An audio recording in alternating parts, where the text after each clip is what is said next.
This is a mythological creature known as a cockatrice. It goes back quite some time, and we're going to discuss that today.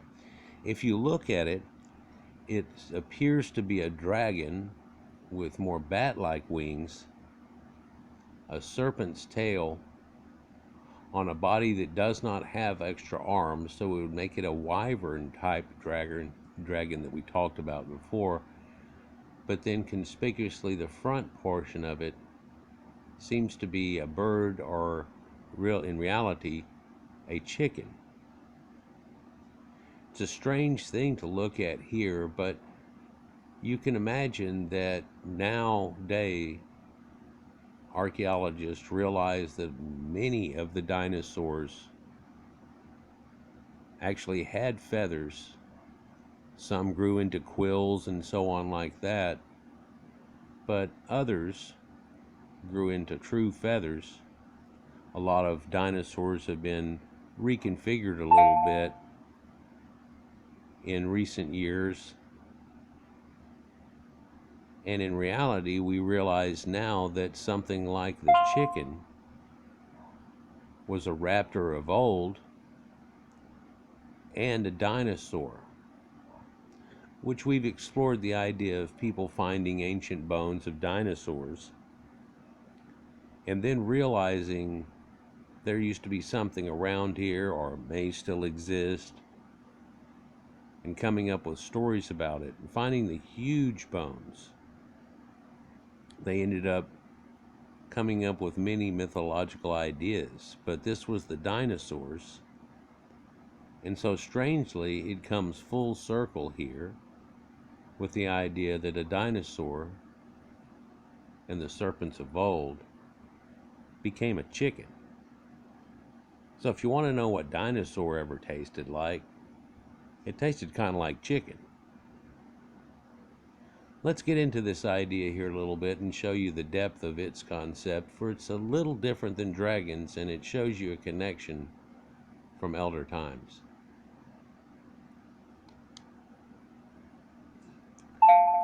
A cockatrice is a mythical beast, essentially a two-legged dragon or serpent-like creature with a rooster's head, described by Lawrence Brenner as an ornament in the drama and poetry of the Elizabethan era. It was featured prominently in England and English throughout myth for centuries, if not, what we'll find out, thousands of years. The cockatrice was first mentioned in the Bible in Isaiah chapters 11, 14, and 59. It's been changed now, and so they usually just say something like serpent. It is described in its current form in the late 14th century. The Oxford English Dictionary gives a derivation from Old French cockatrice, from medieval Latin calcatrix, a translation of the Greek ekunemon, meaning tracker. The 12th century legend was based upon a reference in Pliny's Natural History of the Greeks that the ekunemon lay in wait for the crocodile to open its jaws for the trochilus bird to enter and pick its teeth clean. An extended description of the cockatrice by the 15th century Spanish traveler in Egypt, Pedro Tafur, makes it clear that this refers to the Nile crocodile. Something strange about that, though, if we look at it, this trochilus bird that they're talking about is actually a South American hummingbird with a scissor tail. So there are other scissor tail, swallowtail type birds and stuff that look somewhat like this. But the Latin people have put a nomenclature on this bird that was found in the New World, nothing that could be found in the Old. But this ichneumon type of creature that's there in medieval literature was the enemy of the dragon. When it sees a dragon, the ichneumon covers itself with mud and closes its nostrils with its tail, attacks and kills the dragon. The Cunimon was considered to be some of the enemy of the crocodile and so on. And they show you here a picture of something that's like a mongoose. Now, to relate it to serpents somewhat, if you've ever seen Rikki Tikki Tavi, mongooses are well able to kill snakes, extremely venomous ones. They are immune, basically, or semi-immune to actually the venom of most snakes. I've heard before that a king cobra can kill like 16 humans. They get a good bite in you, it's enough to kill 16 people, not just that one. But that these have been seen to take over 60 bites from a king cobra, which once they've bitten 4 or 5 times, nothing's really coming out anymore. The sacs would have to refill and so on. And then they just take a little nap, which you would think they're dying, and then they just pop back up again. Amazing. They're able to feign death. People noticed this, and so it left to the idea, and we still have Rikki Tikki Tavi today if you've ever seen it, but it's more of an Indian type tale, but it also shows you a British connection to that world. We'll get into that more here in a little bit. So, according to Alexander Nekem's De Natris Rerum in 1180 AD, the basiliscus, or basilicus, was the product of an egg laid by a rooster, but was incubated by a toad or a snake, and it might be substituted in the retellings.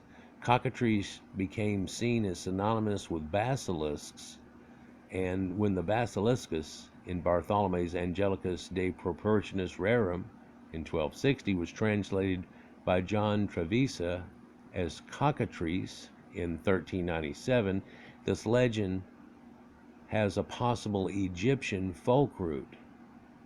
The eggs of the ibis were regularly destroyed for fear that the venom of the snakes they consumed would cause a hybrid snake bird to hatch. If you know anything about the ancient tellings that I've shown before in the other dragon videos of this flying or winged serpent, this is the creature that's created by this. In fact, the Greeks, among Herodotus, who just really tells you what other people have told him in many cases, tell you about this winged serpent bird, which was like a flying snake, which can actually be seen all the way in the Americas and their first Quetzalcoatl situations like that. So I'm telling you that it doesn't even go back to ancient Egypt, but much earlier than that in this concept. Here's a little firework for you. I started the video here with one of my intros that it contains the idea of a phoenix. When you think of the idea of dinosaurs and how they all died off at the Great Extinction, which we had a minor form of just here at the end of the last ice age, which has been proven at the Younger Dryas event, and killed off a lot of creatures. At that time, there were still a lot of emu-type creatures and terror birds, if you will, and other forms that people were still well aware of. But there was supposed to have been a red peacock. You can see this in a lot of literatures. Hopefully I'll show you some here in a moment. But instead of being the blue to green peacock that we know today, which has a symbolism attached all alone with its eyes, the symbol red comes from before, and that, conflagrated with the idea of a red firebird, is how they've reborn. Again, think of the dinosaurs and how they rose from the ashes of what had happened whenever the earth was almost left vacant. And what's happened in the last ice age and the endings there. Could it be that people understood that something huge had happened where all these creatures that used to live had all gone away? And this was well before the flood that came at the Younger Dryas type event. much less the flood of the Sumerians that got trapped into the story that we know of in the Bible. But could it be that they had somehow realized that these creatures had died in some cataclysmic event, but yet there's still things here that are them, that lived on, that rose from their ashes? And when we look at peacocks and pheasants, fowl, if you will, which a rooster, and chickens has a well-based across Eurasia connection, then one can see how that still kept on, just like the dragon mythologies of the Near East and so on, or Far East, if you will. But the connections to those people and in India left them with that same concept. It emerged in Sumeria, but this goes back much farther than that, before.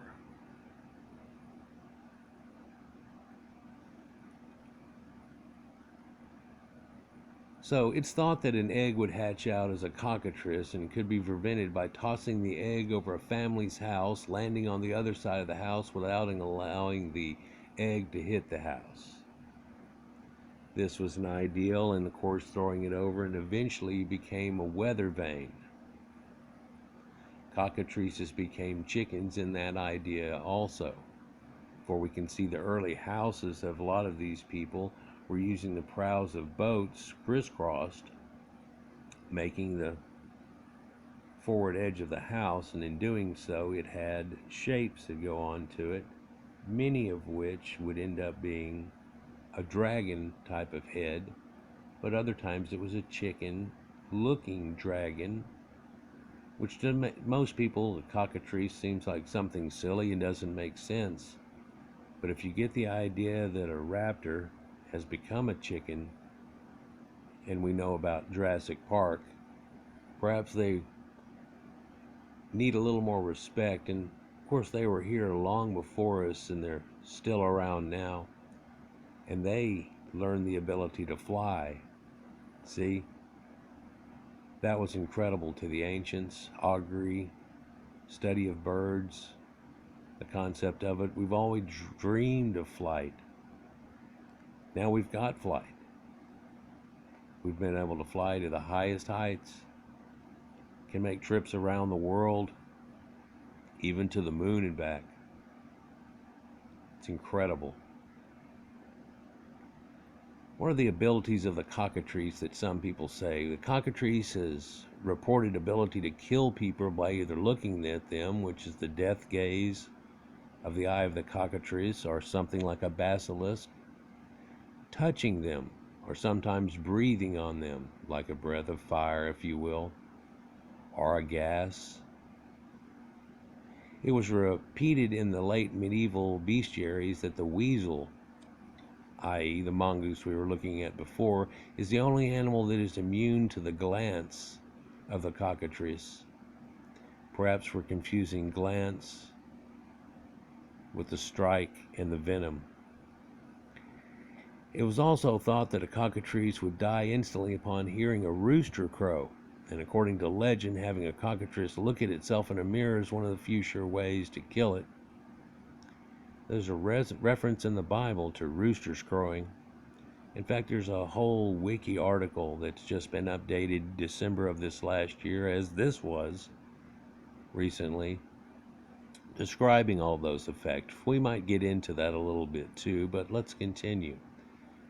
Cultural reference. First use of the word in English was John Wycliffe's 1382 translation of the Bible to translate different Hebrew words. This usage was followed by the King James Version, the word being used several times. The Revised Version, following the tradition established by Jerome's Vulgate, Basilicus, renders the word as basilisk. Then it changed again, and the New International Version translates it as viper in Proverbs 22:32. The similar Hebrew zetephus rendered adder, or again a serpent or viper, both in the authorized version and the revised version. So something has been changed, and there's been quite a bit of that through time. In Shakespeare's play Richard III, the Duchess of York compares her son Richard to a cockatrice.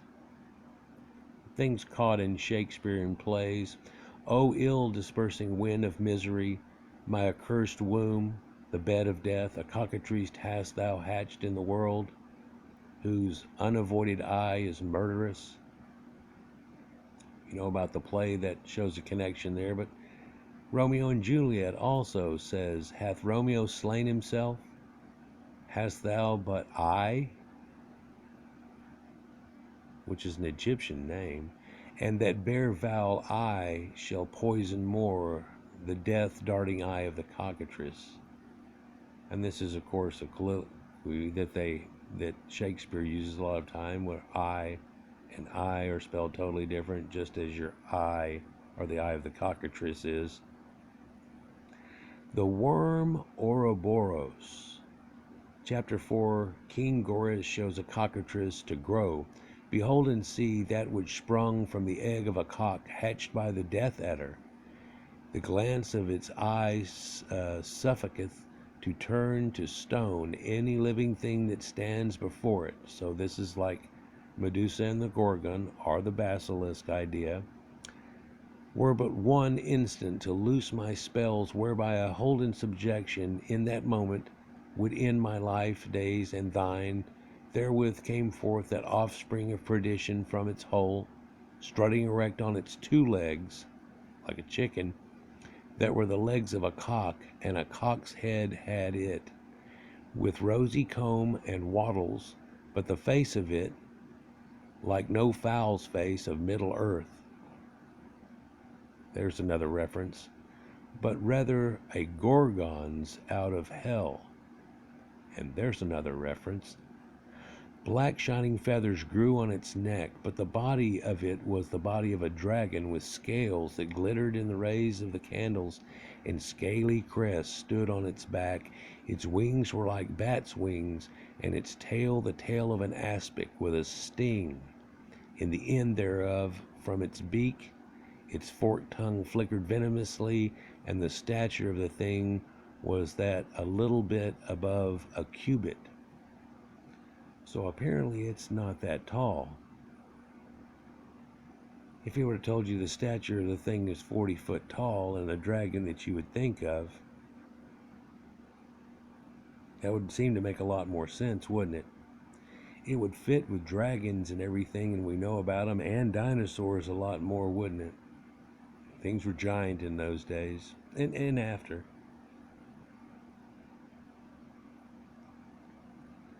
But above a cubit is really not that big. Are we again talking about a peacock? Something else? A mythology that's brought about? Nathan Field, in his first scene, The Honest Man's Fortune, also uses the idea that a cockatrice would kill with its glare. "Never threaten with your eyes, they are no cockatrices." A cockatrice is mentioned in Harry Potter and the Goblet of Fire by Hermione Granger in Chapter 15.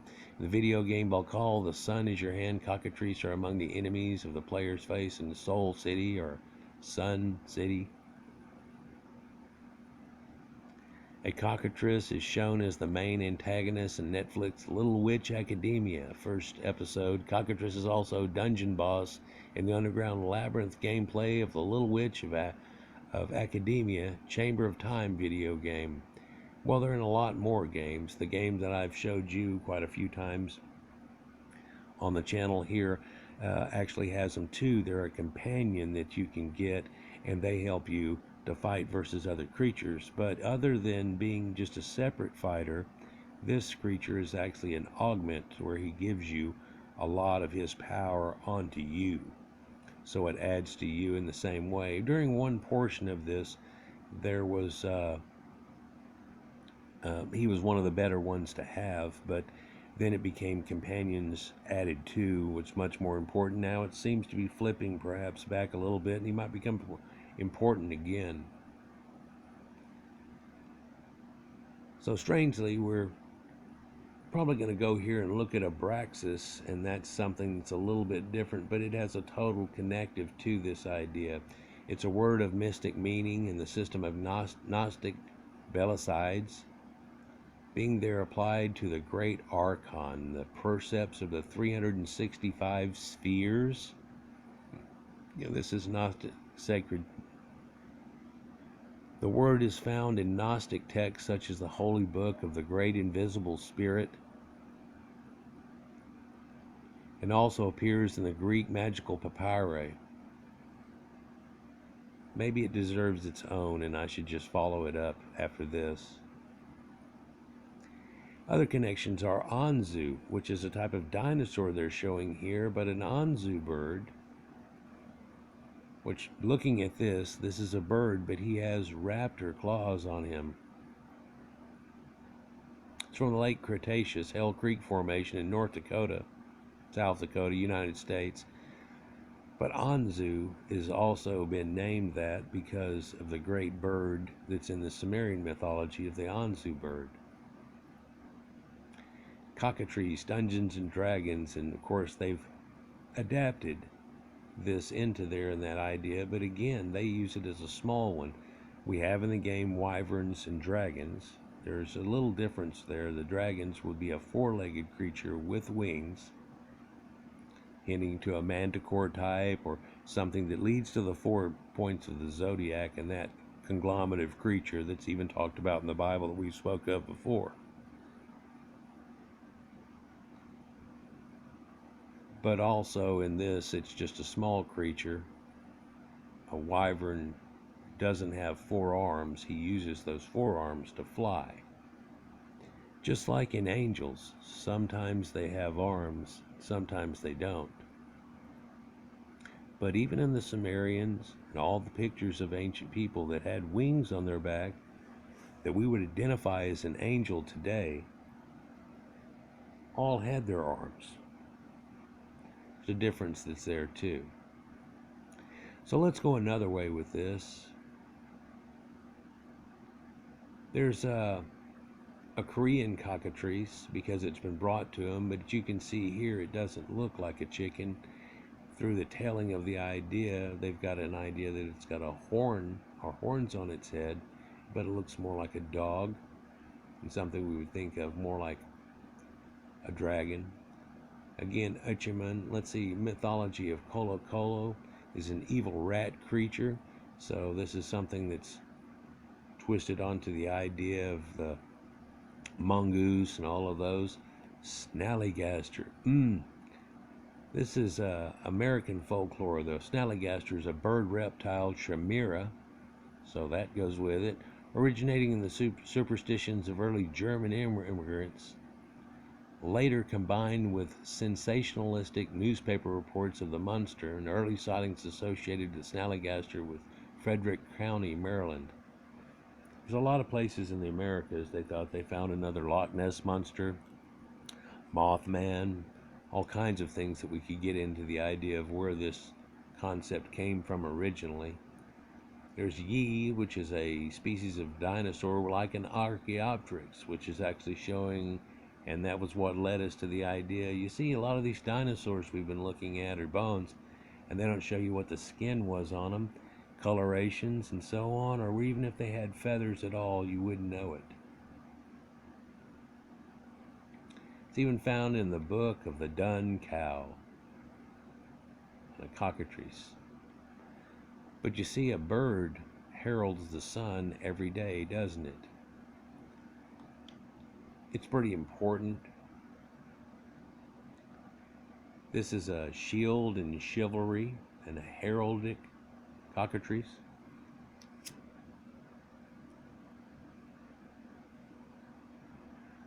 It's said in old folklore that men were taught to walk pristine by looking at birds whenever they would go into their dances and so on.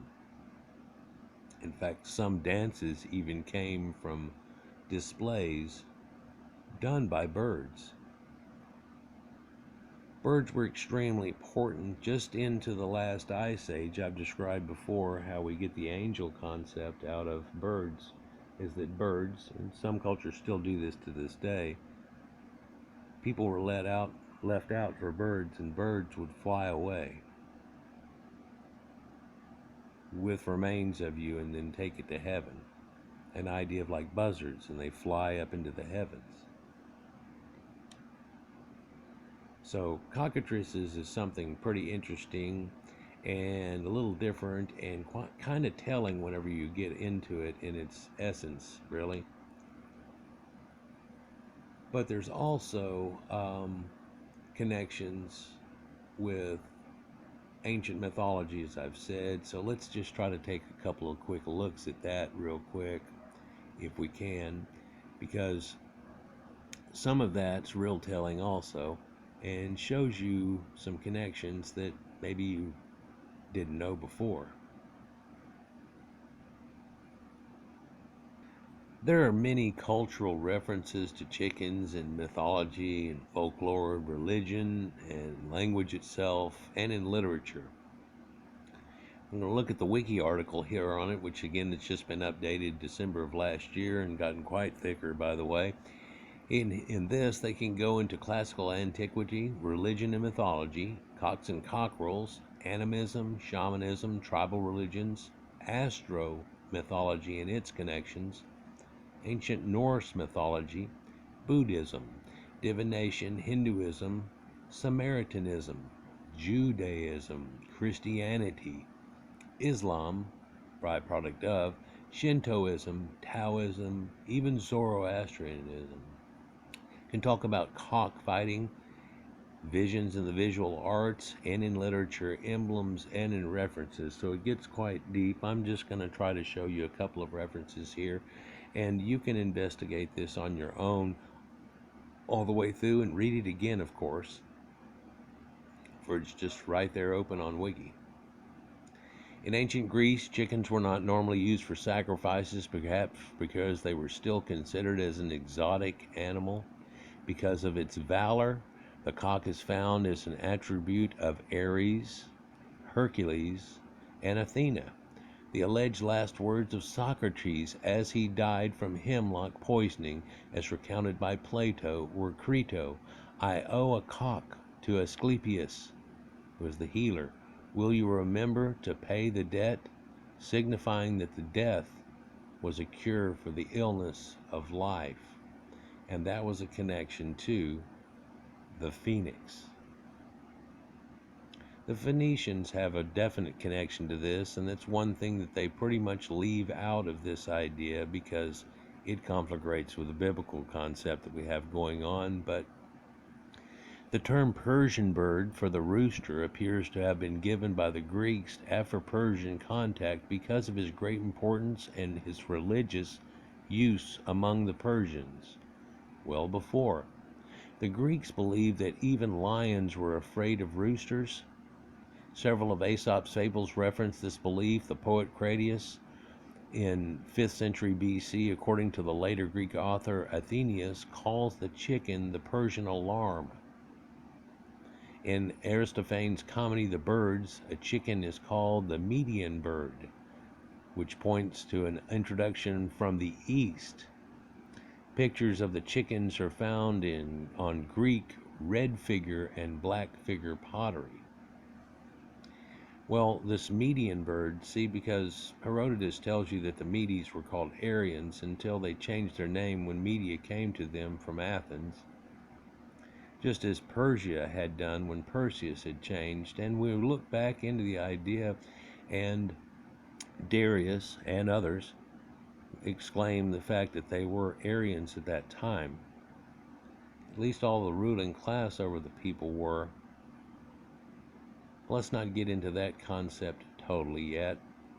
The Romans used chickens for oracles, both when flying, which is ex albis or augury, it's divination using birds, or when feeding, aspicum est tropodus.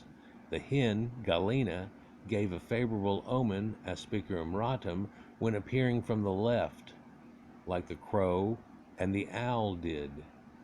So this is showing bird connections, and I did a special on birds here maybe 2.5 years ago on augury and situations, and we touched on this some, but that's a deeper look at one point of it there.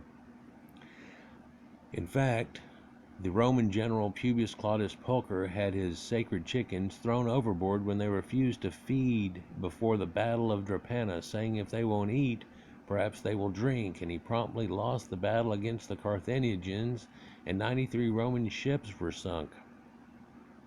Back in Rome, he was tried for impiety for having done such and heavily fined. In 162 BC, Lex Faina forbade fattening hens on grain, which has a measure enacted to reduce the demand for grain. To get around this, the Romans castrated roosters called capons, which resulted in doubling of the size of them. Just like you can steer a bull and he'll get larger, eunuchs and so on.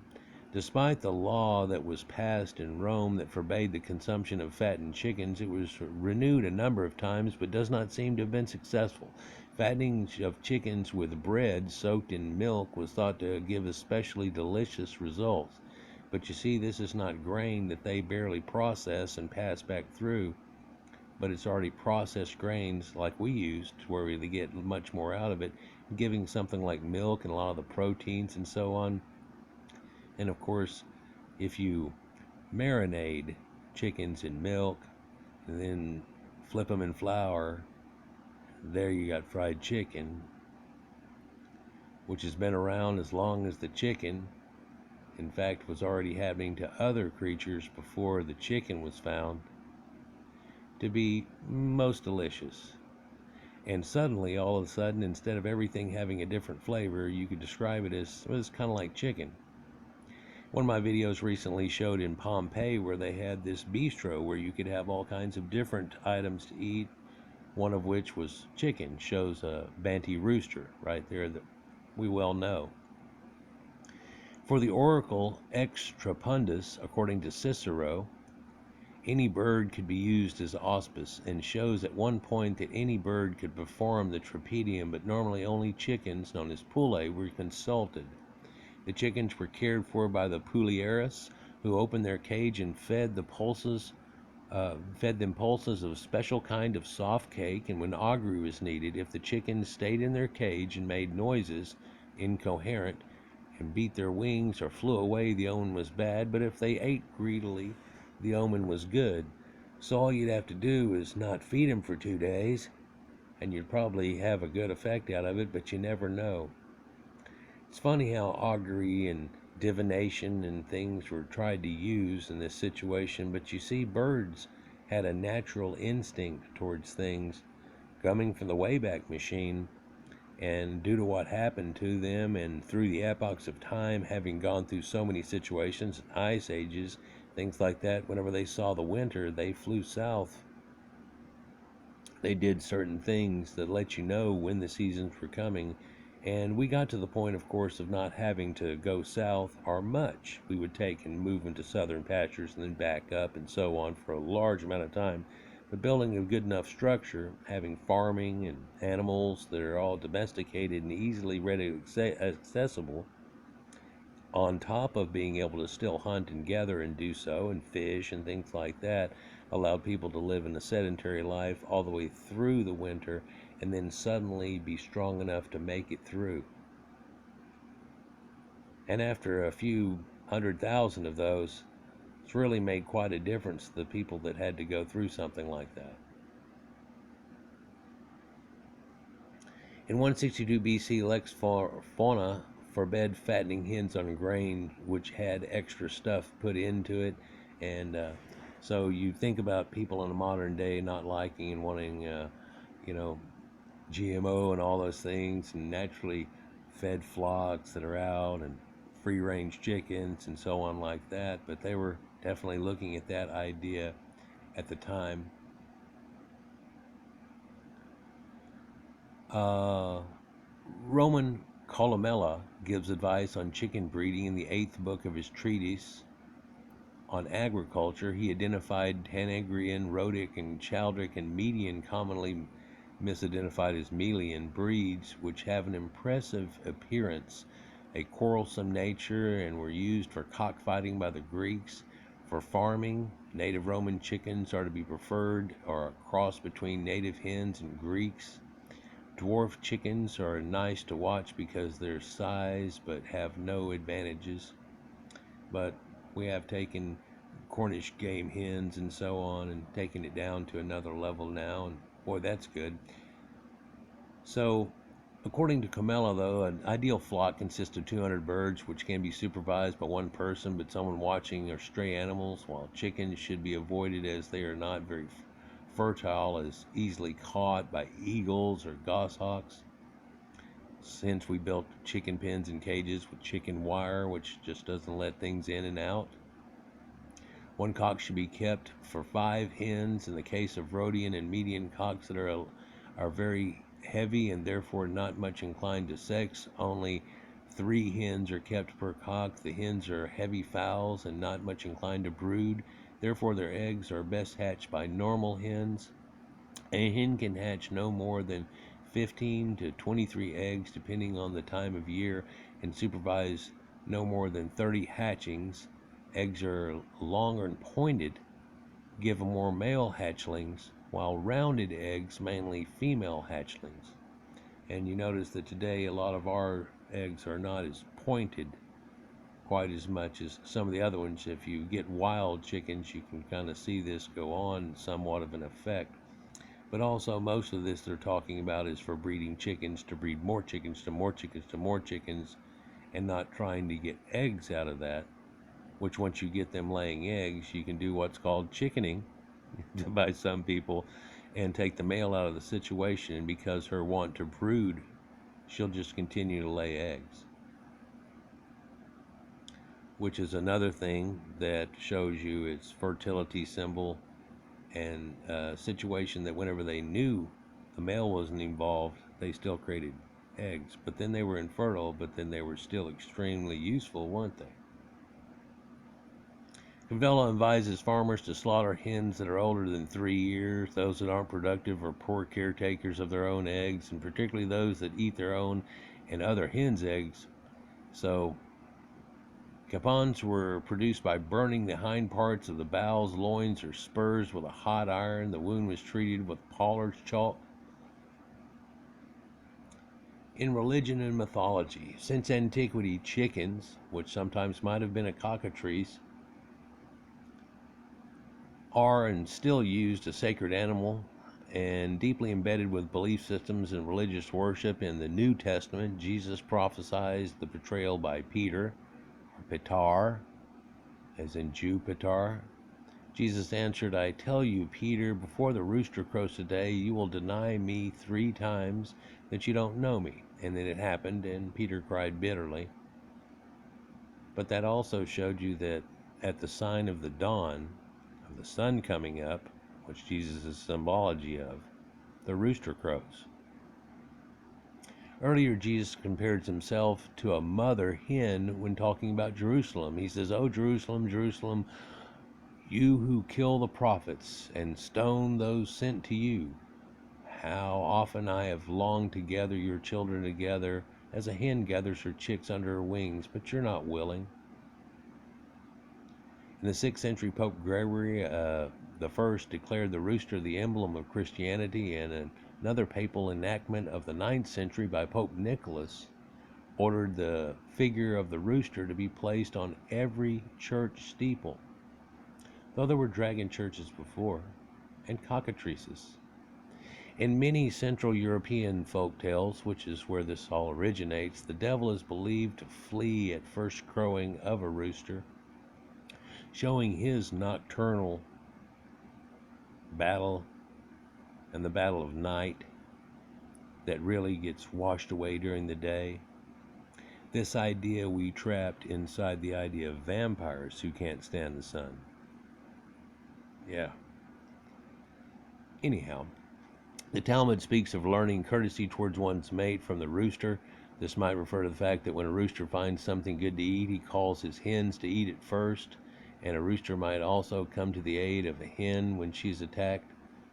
The Talmud likewise provides us with a statement that he had the Torah been given to us, and we learn modesty from cats, honesty, toil from the ants, and chastity from doves, and gallantry from cocks, which may be further understood that the gallantry of cocks being taken in context to a religious instilling vessel of a girt one of the loins, that which is stately in his stride and moved with stately bearing. In the books of Proverbs 30:29-31 is referenced by Michael V. Fox in his Proverbs 10-31, where Sa'adia ben Yosef Gaon, Sa'adia Gaon, identifies the definitive trait of a cock girdled about the loins. In Proverbs 30:31, Douay Rheims Bible as the honesty of their behavior, of their success, identifying spiritual purpose of a religious vessel within that religious instilling schema of purpose and use. Blah, blah, blah. Here, let's look at a chicken, or a rooster, if you will.